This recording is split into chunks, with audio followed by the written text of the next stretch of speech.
And you're behind him? Yeah, I'm right behind him. He's turning left onto Wyong Road, which is still heading in your direction. You're hitting him up when he gets there, aren't you? Yep. So we're just going past the shops in Killarney Vale on Wyong Road. As soon as we get eyes on him, as soon as he pulls in, I'm going to duck down. Do you want me to duck down? No, stay up, no. Back or duck down. Oh, okay, yep. Just don't stare at him. He's turning right into Brook Road. I don't know if anyone's looking at that. We just passed Brook Avenue Public School. And Have you still got eyes on his car? yeah, I'm right behind him. Rough ET8. Couple of minutes.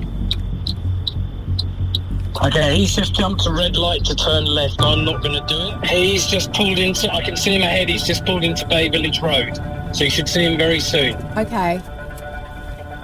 Can someone check the revision just in case he's coming? Which way? No, he's coming this way. He's coming that way? Okay, cool. All right, this might be you. Get down. Have you seen him? Yeah, he's in. I'm sitting in a van with a cameraman, a photographer and a security guard. We're waiting for Kevin Correll to emerge from his four-wheel drive. He's looking around for some reason. He's looking for a park. He's looking straight at us. Stay down. He's sus on us. All right, he's 3 cars up on this side. It's a Friday night and Kevin has just arrived at a leagues club on the New South Wales Central Coast. He's wearing his black security uniform and he's minutes away from starting his shift as a responsible service of alcohol marshal. And remember, we want to approach him out in the open, the moment he gets out of his car, which is parked just a few metres away from ours, facing us. So he's going to be looking at us through the windscreen. It's 10:02. Now he's right there. On my 12 o'clock where I'm looking. Can you see his driver's door? No, I can see the windscreen. Kevin lights up a cigarette. I should be able to see the car move and the door open. But I've got my eye on the back as well, just in case he just appears. And there's still smoke coming out his window. Mm-hmm. All right, his door's open. Yeah. Stand by. Stand by. Stand by. Do you want me out first? Yep.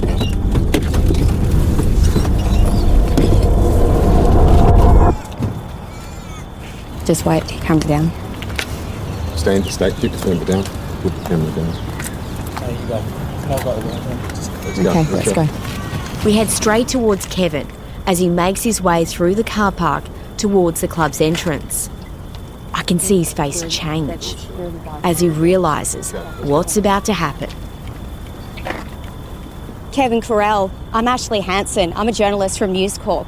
I'm investigating the murder of Rachelle Childs. Did you kill Rachelle Childs? Get out of here, will you? He turns around quickly and heads back to his Pajero. Did you lure Rachelle to her death with the promise of a Walkinshaw? I've been through plenty of... Kevin gives me a little nudge with his elbow to get the microphone out of his face. Why did you change your name, Kevin? Why did you change your name? Get out of the way, get out of the way. Watch out, Dan. Whoa!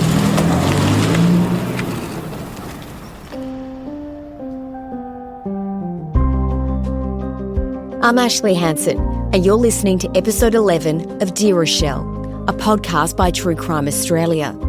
This is the untold story of Rachelle Childs, a 23-year-old who was brutally murdered. Her killer has never been caught.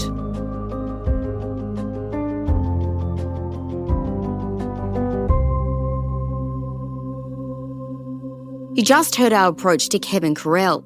This day was the culmination of 14 months of rigorous journalism, planning, surveillance, and careful consideration. Kevin drove off in a fury. If you want to see the full video, it's on our website, dearrachelle.com.au. A short time later, though, Kevin returned to the club and began his shift. We didn't get the answers we came looking for, so I sent Kevin a follow-up email with 40 questions about his suspected involvement in Rachelle's murder, as well as the allegations from multiple people of stalking, intimidation, fraud, sexual assault and rape. I offered to talk to Kevin, including a sit-down interview with him, but received no response. Kevin was acquitted of all 4 sex assault charges in the 1980s.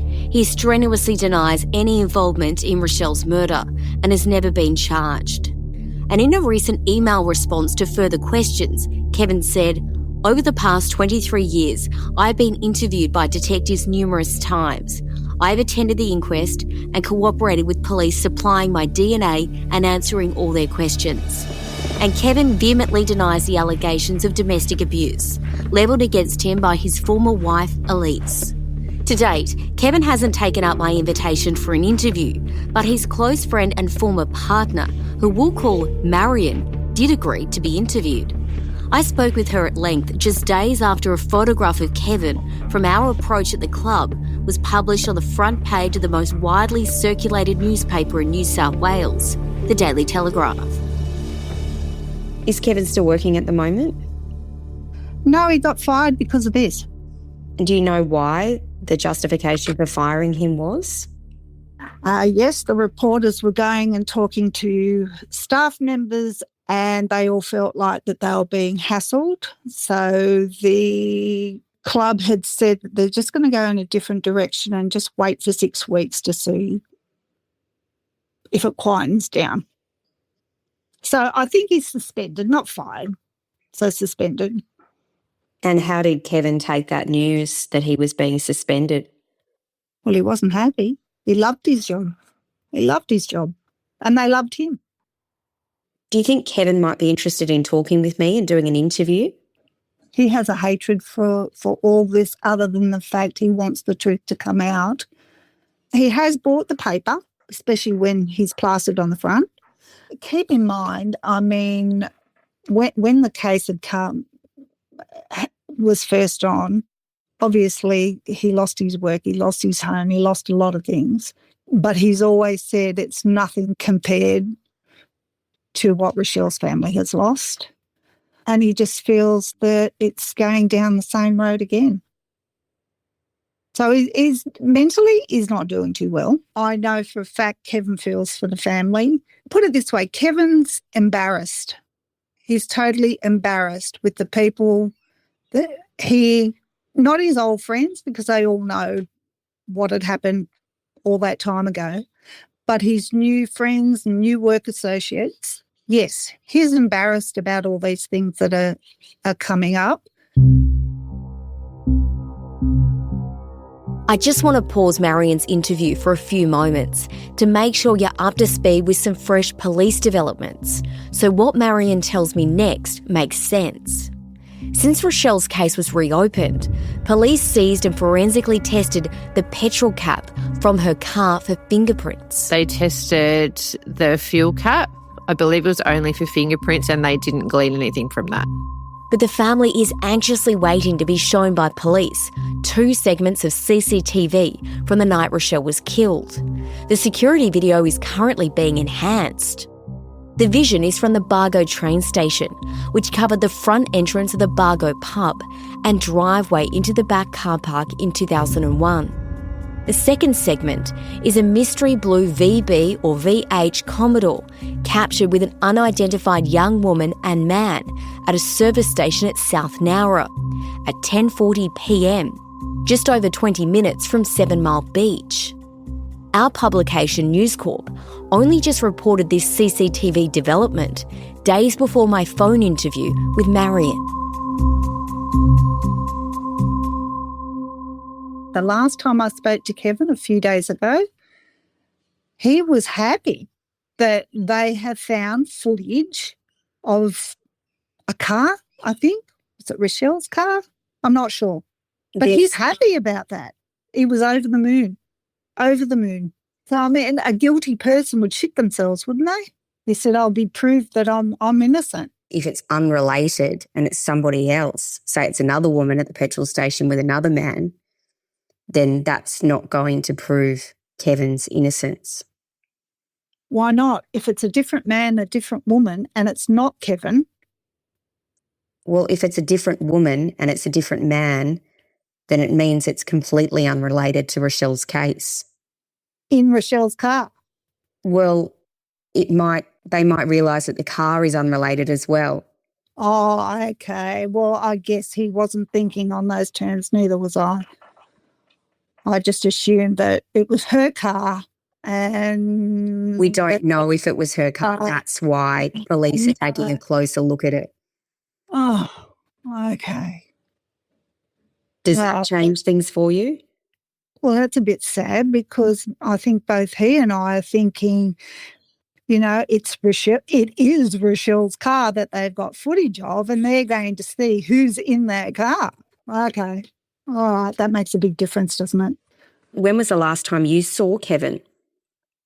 In person? Yes. We went to Thailand this time last year, and probably a couple of times after that when he came down for a visit. The times I don't know. Were you in a relationship with Kevin when you went to Thailand? No, we're just friends. There's nothing physical between us.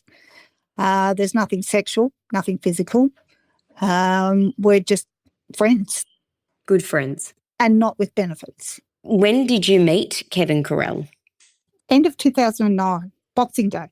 My first impressions of Kevin, I liked him.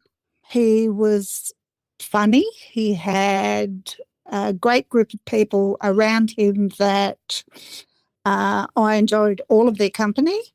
That was the first time I met him, and then I only ever met up with him at Mingles on a Friday night, and I got to know him a little bit better, and then things went further as far as starting to see each other on dates and stuff. And did you get into a relationship with Kevin, and how long did that last for? We were dating for a year, then we lived together for 2 years. Then he had issues with his daughter, and he just felt that he should have his own space. Look, I had issues with his daughter. I love her to bits, but there are a lot of selfish things happening which angered me a little bit. So Kevin wanted to keep seeing his grandchildren freely. So then we stayed together but didn't live together. He's supportive. He's gentle. He will do anything for you without even asking. He'll just go through and I don't know. He's just so gentle, romantic, caring, supportive, generous. I mean, my roof was collapsing and he just forwarded money to me to get it fixed. I don't know. I cannot see anything bad. I just can't. And I don't think you can keep up a facade like that for as long as since 2009. But let me tell you, when I first met Kevin, he was never, ever once inappropriate, forceful, touchy-feely. Now, how does a person like that reframe? I don't know. I don't know. Multiple people have described to me that Kevin has a split personality. There's a good Kevin and there's a bad Kevin. Yeah, me too. I'm like that. It pissed me off. I'm not a nice person. Oh, look, I've seen the angry side of him. And when I say angry, let's say it's an argument between he and I. He will raise his voice, but then he'll turn around and walk away, which is frustrating to me. I'd like to nut it out, but nah, never in my face, ever, ever, ever. Are you aware that he was charged over 4 attacks on women in the 1980s? I have heard of it. Again, when I first met Kevin, I had hell to pay from several women at Mingles. I've had threats from them. They said they want, not that they want to be going out, but they had gone out with him and it's not right that he didn't call them again. And there was a lot of jealousy there. There were a couple of women that said I was jealous of them, but I didn't know them from Adam. And I said to them, I don't know you. Why would I be jealous? Oh, because we dated. And I thought, well, good for you. Like, everyone's got a past. I don't know. There was a lot of women that were jealous that he saw somebody else and not them. So why did Kevin change his name according to him? What was the reasoning for that? To disassociate with what was happening with his brother. What does he say about these allegations that women have accused him of very serious offences, including rape? We all know that people call sexual assault quite easily. I haven't asked any of those questions. I'll just tell you, in all of these cases, these women didn't know Kevin. In 2 of the cases, he offered to drive them home, and while these women were in his car, he allegedly attacked them. Actually raped them? That is the allegation, that he raped those young women in the car who were dropped home by him. He was acquitted of those charges. Why? Why was he acquitted? He stood trial, and it was back in the 1980s. Yeah. And the jury didn't believe there was enough evidence to convict him. But I do know that a police officer who arrested him in one of those cases, when he arrested him, his pants fell down and the woman was screaming for help, running from his car, asking for help. Yeah, that's not good. Another woman claims that in Punchbowl in 1980, that Kevin responded to an ad in the paper for a room to rent. Kevin admitted to turning up to the home to look at the house, and then allegedly Kevin has returned and pulled a knife on her and raped her in the home where her 2 young children were sleeping in a nearby bedroom. Now, he denies that. I cannot see that. One, as soon as you mention knife, no way. And children, no. He loves kids. There is no way. If he knew there were kids in there, he wouldn't have attempted anything like that. I think that's bullshit. Well, what did Kevin tell you about who killed Rachelle? Oh, he hasn't said. He doesn't know who killed her. He hasn't said anything like that. Has Kevin ever told you that her fingers were missing or detached? No, we discussed it when I was reading the transcript. You've read the transcripts from Rochelle's inquest? Yeah, like I said, I did ask him questions, but what those questions were right now, I can't remember until I probably read it again, and then something might gel. Does Kevin like fire? No, he's really bad with it too. I mean, he had a party at his place and he went near the fire and he wanted to stoke it or put something on it to get the fire going a little bit better, and it all blew back on him and burnt his arm. So no, he has an aversion to fire. And what about Kevin's like for movies? What sort of movies does he like and TV shows? Well, that's something we have in common. And I love watching crime shows like Who Done It, and I try and solve them. And Kevin enjoyed them with me, and he likes the same as what I like. So it's, I love them. I love them. And what about your children and your friends? What do they think about Kevin? They love him. They love him.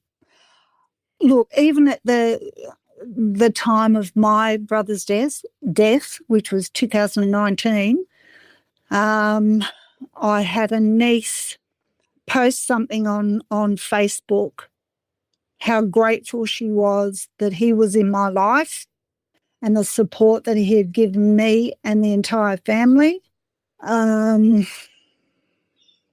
I'm just getting emotional because I'm thinking of my brother, but he was nothing but supportive for everyone. And they were so glad and are still glad that he's in my life. Well, he's lucky to have you. Yeah, but what does that say of me if I'm wrong? I don't know. Maybe my bubble will be burst.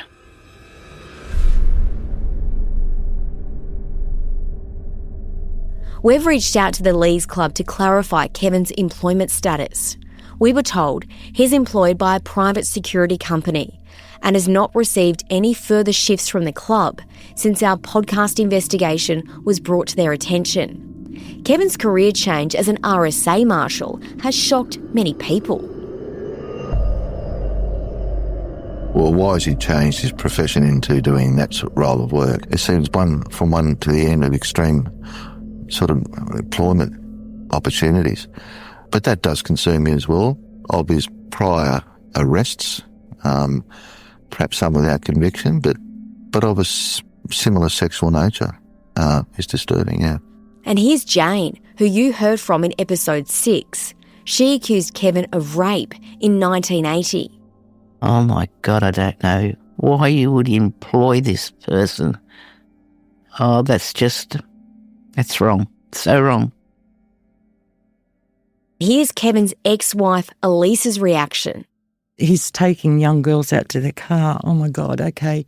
He should not have been in that job. And I could see why he probably took that job on, because that would have made him feel really good about himself. I have watched him in the job and he does love controlling a room. Oh, yes.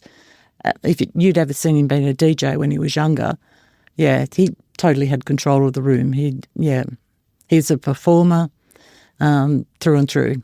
Yeah, he didn't just spin the records, he'd dance and he'd mime and like put on a show. He'd put on a full show. I've never seen a DJ do that before. You know, he'd have girls hanging around him all the time. Girls flocked over, like around him, and wanted to be around him. Since Dear Rachelle went live, we've received many emails from people sharing tips and information about Rachelle's case. Bear with us, this investigation is moving fast. But we want to bring you as many updates like these as we can. Ian Watson's my name, and in the mid to late 90s, I came across a man named Kevin Correll through the motor trade in Nowra. I'm interested to pick your brain not just because you knew Kevin through the car game, but also as a former detective. What's memorable about him to you? Well, at the time that I met him, and like I said, I didn't have any dealings with him at that point. I did later on when he worked at Camden Holden years later. When I first met him, we ended up about 40 people maybe from the car game in a restaurant called the Boat Shed in Nowra, just over the bridge. It was a social gathering, and on this particular night everyone ate, had a drink, and later on in the night a young girl, I can't remember who she was, but she obviously worked in a car yard, and she screamed out, yelled out in front of everyone in the place. Everyone looked around and she said, "He grabbed me." You know, a couple of the guys walked up to her and said, "What happened?" She said, "He put his hand up my dress and grabbed me." She was about 18, and I'm presuming he would have been 40 at that point, maybe a bit younger. Anyway, he was evicted. They tossed him straight out. He always wore black shirt, black pants, black tie, almost like your first impression was like he wanted to be like a bad cowboy in a Western. There was something about him that was just, I don't know, sleazy.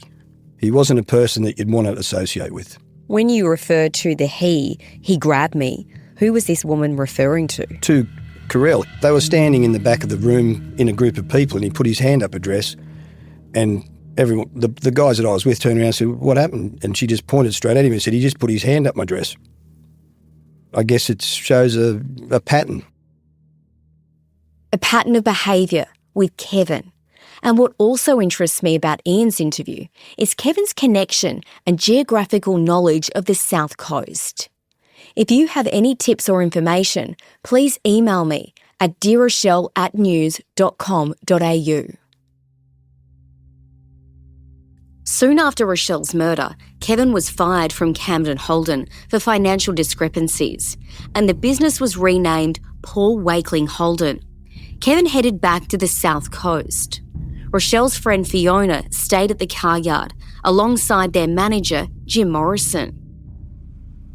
I remained there for 3 years afterwards. I got a letter sent to me from somebody 3 years later in 2004. I used to open the mail. I was the receptionist. And I received a letter in the post that said I was jealous of Rachelle's money, and they referred to me as Fat Fee in the letter. I do remember that was in the in the letter or addressed on the envelope. I don't know, but it was, definitely Camden Holden, and we were Paul Wakeling Holden by then. So Jim's office was right next to my desk, and he came and I said to him, I've just got a letter. It was basically accusing her of Rachelle's murder, and it was pretty graphically worded. Yeah, it was pretty nasty stuff. It was in an envelope. It got to Fiona. It didn't get opened by me or anyone else prior, so it's addressed to Fiona. No reason to not open it as you would in the normal scheme of things. So she's open, and she's just, she was devastated. And he came in straight away, just took it straight to the police station. I know Rachelle didn't have money. My mum, Anne, used to bring groceries to the train, like to the carriage for Rachelle to take home. Like, she didn't have money. Like, that's the one thing that just stuck with me. She didn't have money. There was nothing to be jealous of her money or anything like that. Like this, I don't know where this letter came from 3 years later, but... What kind of an impact did that letter have on you? Massive. It's just remained with me. The whole experience has just changed the person I was. I'm very guarded. I'm very, just a very different person to the person that I was.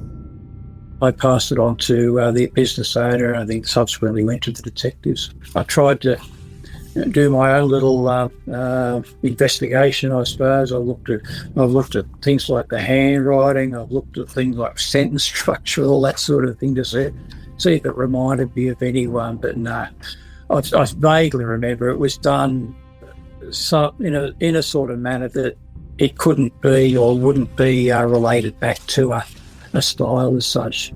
Absolute fear. I don't know where didn't know where it came from, didn't know who sent it, didn't know that whoever sent it still knew that I still worked there at the time. Yeah, just fear that's never left. Can you picture the letter today? I've blocked that out, but I didn't want to touch it. I wanted it to be fingerprinted. And I guess back then, snail mail, every man and their dog had handled a letter. So my manager at the time, Jim, he just took it straight up to the police station that same day. And I resigned 2 weeks later. And why did you resign? Fear. Just fear. I still to the day don't know who did this or who's out there or, yeah. Looking back now, what do you think the motivation was of the person who wrote that letter? To scare me. Just fear, scare tactics, I guess. And it worked. Who would want to do that to anyone, let alone to one of Rachelle's good friends? Fee was still struggling with Rachelle's sudden loss. Who knew Fiona opened the mail? And who would think their business was still trading as Camden Holden? Remember, she was a key witness in the case. Detectives never identified who sent that hateful letter to her. In February 2004, when the letter arrived, Rachelle had been gone 2.5 years. By this point, police had held a mass DNA screening, and detectives had a renewed interest in the case. That letter, along with other incidents centred around the workplace, were explored at the inquest. This inquest will investigate the circumstances of the death of Rachelle Childs. Ms. Childs was born on the 26th of May 1978. I anticipate that the evidence to be led at this inquest will support the conclusion that she died on the evening of 7 June 2001. I anticipate that the evidence will support the conclusion that she was murdered. Next, we're going to present part of a young woman's testimony who applied for a job at Camden Holden about 6 months before Rachelle's murder. She met Rachelle briefly, but it was her experience with the used car manager, Kevin Correll, the court was interested in. On the 4th of December 2006, she took the stand and her identity was protected. She told the court her interaction with Kevin left her so fearful she moved house afterwards. Here is some of her evidence. This is not her voice. I saw an ad in the paper and I rang. Kevin Correll answered and invited the young woman into Camden Holden for an interview. He was looking at my chest. He just kept staring at me a lot. He looked at my hair a lot. He commented on my clothes. He commented on my hair. He commented on that I was good looking a lot. Yeah, it was really creepy. He said he wanted me to meet Rachelle. She did meet Rachelle, but not on that occasion. The court heard Kevin spoke fondly of Rachelle. That she was a terrific person. She did things out of character that she didn't need to do, like work on her day off, things like that. She had her favourite car there. He always provided her with a car. He always provided her with everything that she wanted, anything she wanted. She was asked by counsel assisting the coroner, Peter Singleton, if Kevin indicated that Rachelle did anything outside the employment that was beyond the call of duty. Yes, well, I felt that. The way he spoke about her, I think I felt it because of the way he spoke about her. Like he said, you know, she does things that she doesn't need to do. You know what I mean? You know, that kind of thing with the way he finished his sentences, the way he looked at me, the way, you know, as if he was asking me, are you going to be like that? The witness went on to tell the inquest she wasn't working at the time, she was broke and was desperate for a job. A second interview followed on another afternoon. She was invited back into the train carriage. I was interviewed by Kevin first. He sat me down, he had a beer, he asked me if I wanted a sip when I got there. I said no.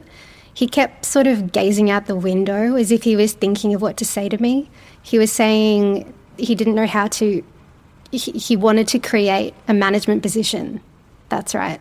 He didn't know how to create this without the other staff knowing. He kept saying that everything that we talked about had to stay in the carriage, and I wasn't allowed to repeat anything.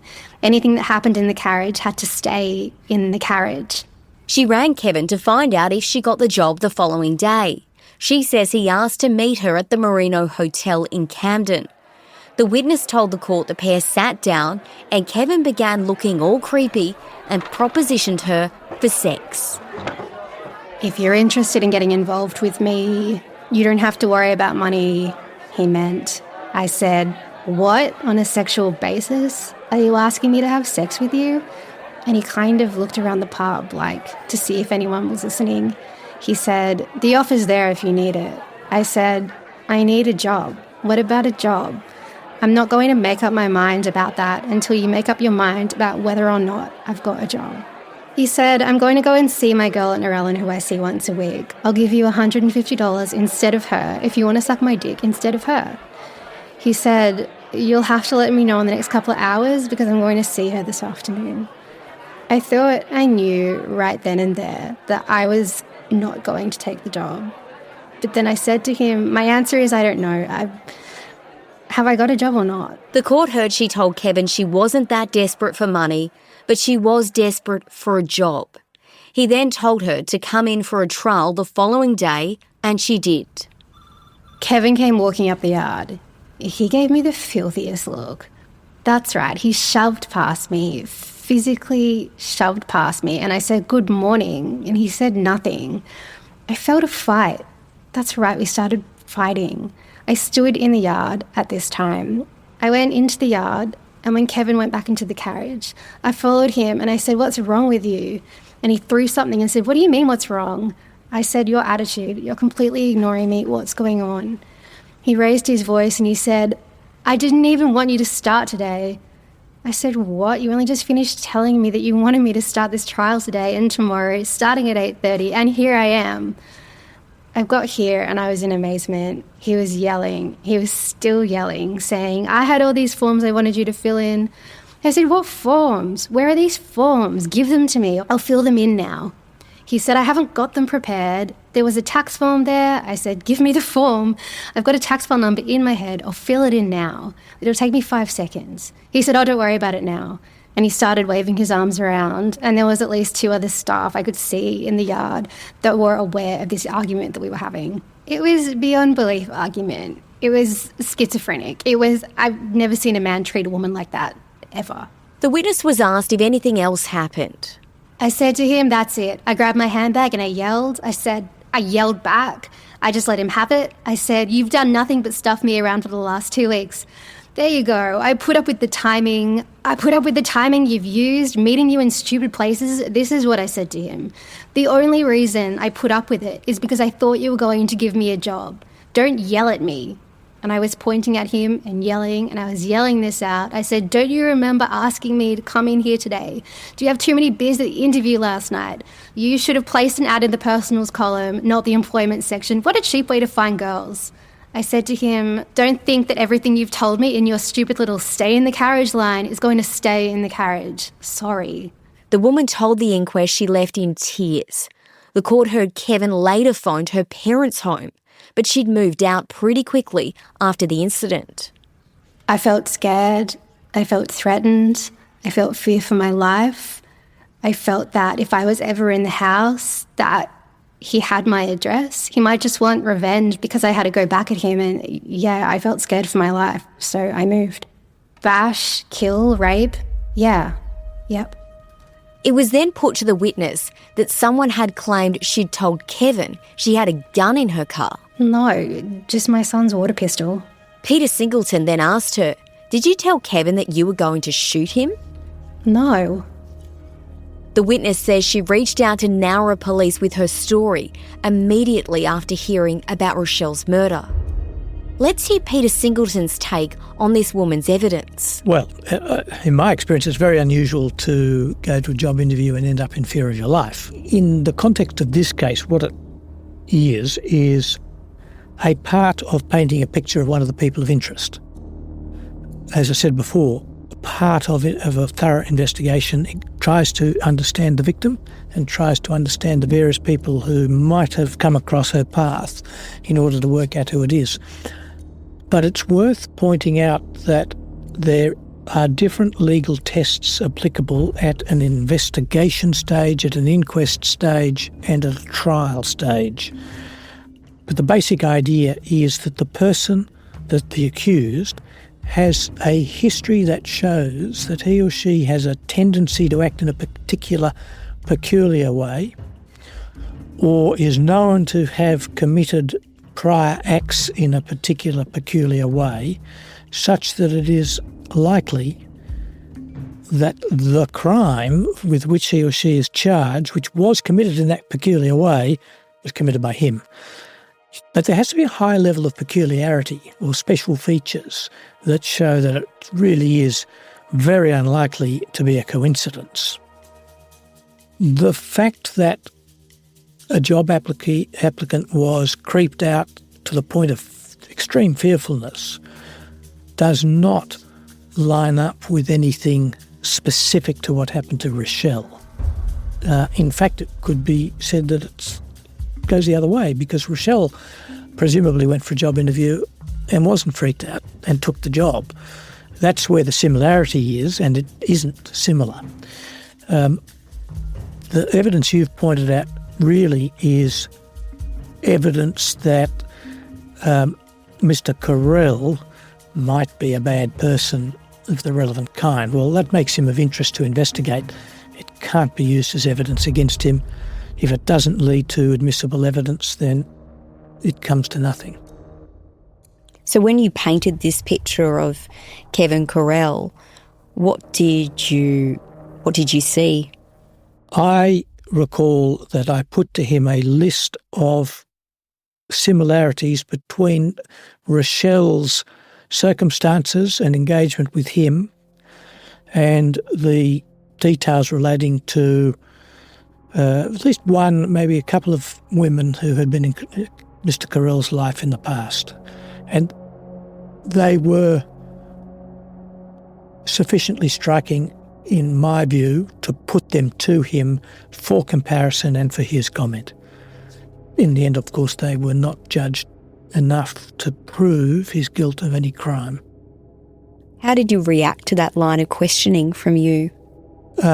My recollection, which is subject to the transcript and should be checked, is that he, at that point, approximately that point, declined to answer questions on the grounds that it might tend to incriminate him. Have you ever told any person that you were or ever had been a private investigator? On the advice of Mr. Johnston, I refuse to answer that question on the grounds that it may incriminate me. Have you ever worked as a private investigator? On the advice of Mr. Johnston, I refuse to answer that question on the grounds that it may incriminate me.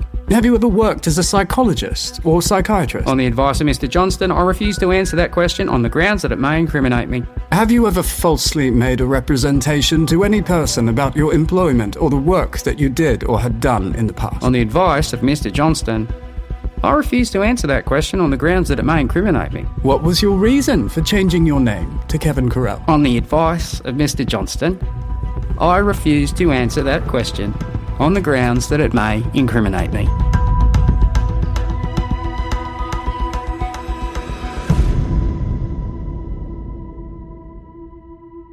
Is there any reason that I should be concerned about my safety investigating this case? I think you should be a little bit careful. There's a reasonable chance that the person who killed Rachelle Childs with a sexual motive, if that's what he had, would have a similar motive towards you, but also hatred if you actually manage to expose him or bring him into disrepute. It's a very serious thing to say, and obviously not one that you take lightly. No, but what you're doing is potentially very valuable to the public, but potentially very harmful to a dangerous person. And I'm afraid you fit the profile of his potential victim. We do know what Rachelle's profile was, and you're not wholly dissimilar. Of course, there'll be vast differences between any two people, but at a superficial level, this person's obviously dangerous, whoever it may be. You are embarking on it. Now, the chance for any of us is rather small, but you have heightened the chance for yourself.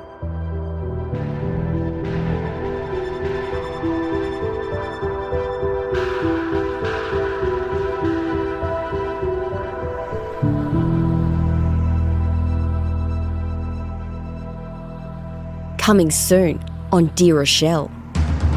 And I remember one of the last things I said to him was, I'll find him. I drew Peter on the side of the lake and say, well, it's your job to draw that crocodile out. Rachelle's dad was fed a lot of lies about the homicide squad. Which would seem strange that you would give a young girl like that sort of vehicle for a weekend. So I'll take him in and we'll start the search. We look at someone with psychopathic personality.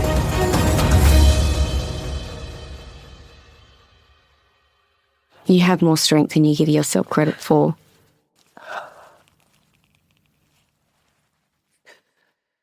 There were quite a few years that I know I protected him. Dear Rachelle is a multimedia production from True Crime Australia. If you want to be one of the first to find out what happens next, go to dearrachelle.com.au. That's where eligible digital News Corp Australia subscribers get early access to podcast episodes and breaking news in our live investigation. And you will also find exclusive videos, interactive evidence, feature articles and more. That's dearrachelle.com.au. If you have any tips or confidential information to share with me, Ashlea Hansen, please send an email to dearrachelle@news.com.au. Our supervising producer and audio editor is Reese Gunter. Rachel Fountain is executive producer and audio director. Our executive editor is Sarah Blake. Our senior journalist is Patrick Carline. Video editors are Gillian McNally, Owen Yang and Stephen Woods. Picture editors are Jeff Darmanin and Kristy Miller. Senior camera operators are Daniel Andrews and Oscar Vieira, with sound design by Martin Peralta. Thanks also to Greg Thompson, Eleni Pineras, Shoba Rayo, Faye Gould, Vanessa Graham, Hayley Goddard, Stephen Grice, Charlotte Karp, Tina Coggins and Harry Hughes. Special thanks to the Daily Telegraph editor Ben English. And Dear Rachelle would not be possible without the help and unwavering support of Kristy and Anne Childs, Mindy Wicks, Damian Loone and Rachelle's friends. This podcast series is hosted and investigated by me, Ashlea Hansen.